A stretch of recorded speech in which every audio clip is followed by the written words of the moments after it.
Hey guys, welcome to Henry's channel. In this video, I'm going to show you how you can make your taskbar look transparent in Windows 11. So guys, as you all know, there's no built-in option in Windows 11 at this time. So we have to download a third-party software. So let's open the Microsoft Store.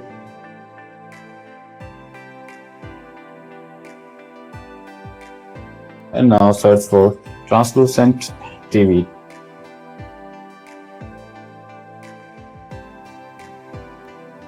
Yeah, this is the application. You should download it and install it from here.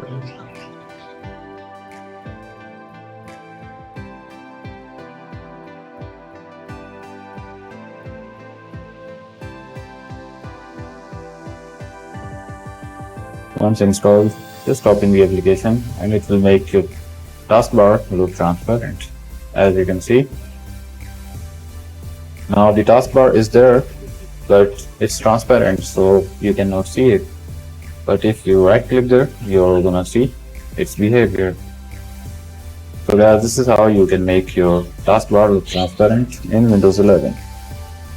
So that's all in this video. Make sure to sub the channel and leave a thumbs up.